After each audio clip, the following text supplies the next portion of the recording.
A década de 1930 foi muito importante para a física e também para a química, uma vez que grandes descobertas ocorreram nesse período, como por exemplo a descoberta do nêutron, que ajudou a explicar melhor o que era um átomo, uma vez que agora o núcleo não era formado somente por cargas positivas, mas havia também uma estrutura que ajudava ali então manter o núcleo de uma forma que ele não explodisse.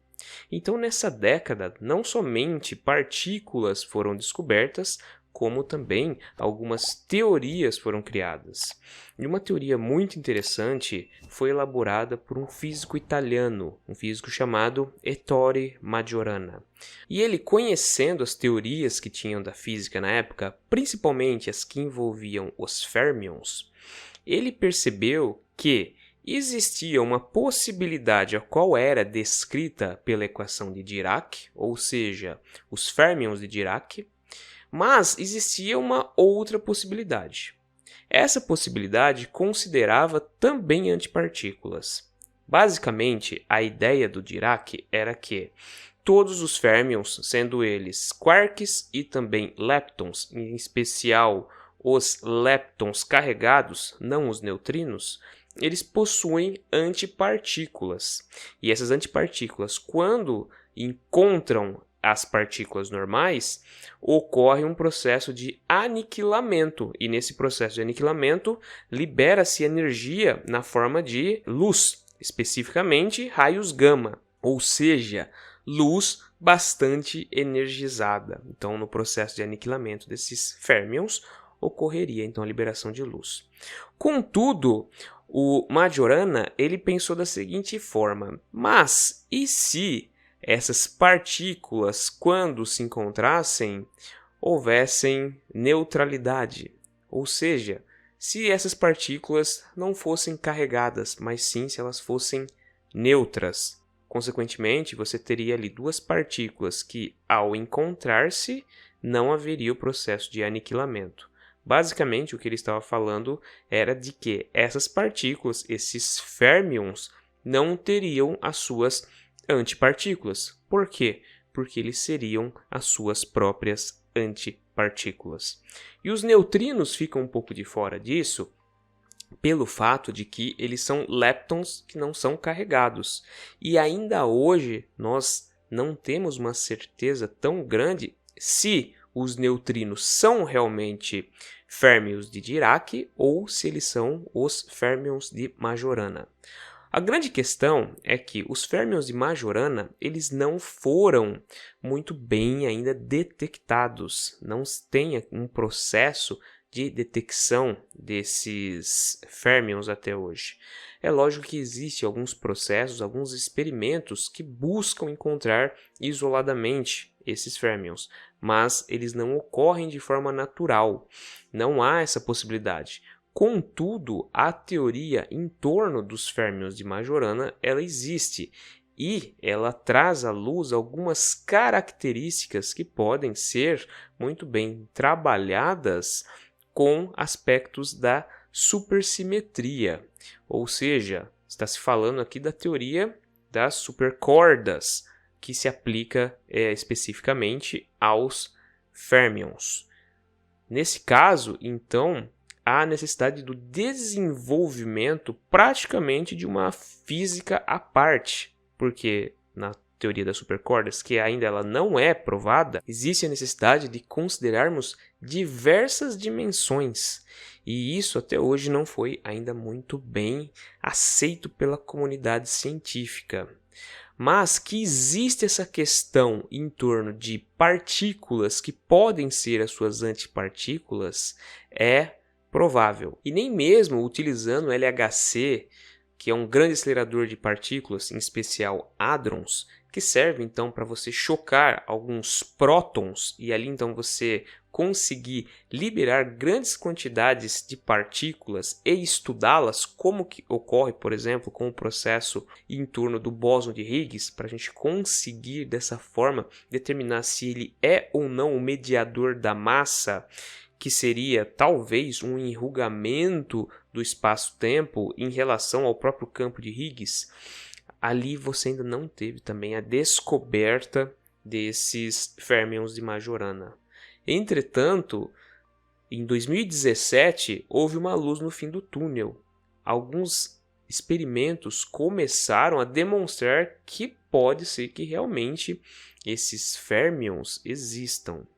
E isso seria extremamente interessante, porque o estudo em torno de partículas seria bastante avançado e dessa forma os supercomputadores poderiam surgir, uma vez que agora você teria computadores quânticos, uma vez que eles não ficariam mais dependentes somente de zeros e Você talvez poderia fazer com que os computadores tivessem a probabilidade de ter o e se, e não necessariamente só o sim e o não. Então você teria ali o EC, que seria uma outra possibilidade. Ele talvez conseguiria fazer cálculos em torno de aspectos que são mais especulativos. E isso é algo muito importante. Hoje, quando vemos, por exemplo, a previsão do tempo, a chance de acerto, se vai chover ou não, é algo em torno de 50%, 60%. Ou seja, você tem ali uma possibilidade de erro ainda muito grande. E com o desenvolvimento de supercomputadores, que tem a possibilidade de fazer uma análise mais especulativa, ou seja, sair do especulativo e trazer para o numérico, essas análises se tornariam muito mais coerentes e respostas em torno de eventos possíveis seriam bem mais corretas, ou seja, você teria resultados muito mais próximos de uma análise do que é a natureza. Então, o desenvolvimento de equipamentos que possam utilizar de férmions de Majorana seria extremamente interessante para o desenvolvimento da tecnologia e dessa forma o desenvolvimento de análises estatísticas. Hoje, por exemplo, fugindo um pouco da análise de previsão do tempo, existe a pesquisa em torno de átomos e ali você trabalha com a possibilidade de pontuar partículas que compõem os átomos, que são os elétrons, que são uma espécie de férmion, no caso, leptons.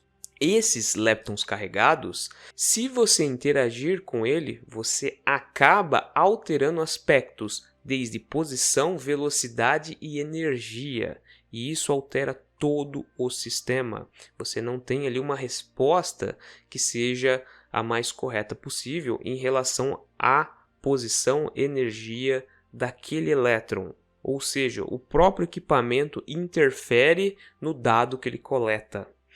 Já com a possibilidade de fazer análises com férmions de Majorana, essa possibilidade seria maior de você ter ali uma resposta muito próxima da realidade. Uma possibilidade atual que pode levar à existência dos férmions de Majorana são análises em cima de alguns metais, em especial metais como európio e até mesmo ouro, e que eles, quando analisados, demonstram uma liberação de energia, mas muito pequena.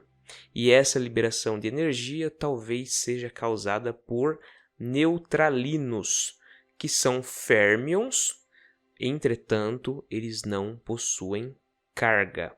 Mas eles ainda não foram propriamente encontrados. Existiriam um total de 4 tipos de neutralinos.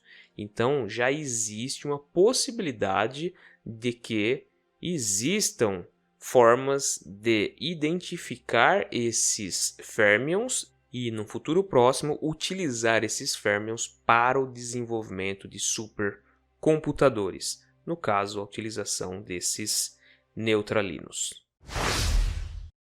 Pessoal, muito obrigado pela companhia de vocês. Espero que vocês tenham gostado desse vídeo. Se for possível, deixa o like. Se você não é inscrito no canal, se inscreva e também clica lá no sininho para você sempre receber novas notificações de vídeos científicos como esse. Também, se for possível, compartilhe esse vídeo, principalmente para aquelas pessoas que você sabe que necessitam aprender um pouco mais sobre ciência. E falando em aprender, eu vou deixar uma lista de livros aqui embaixo que são muito interessantes e ajudam no desenvolvimento do pensamento crítico em torno da ciência. Muito obrigado pela sua companhia e até o próximo vídeo.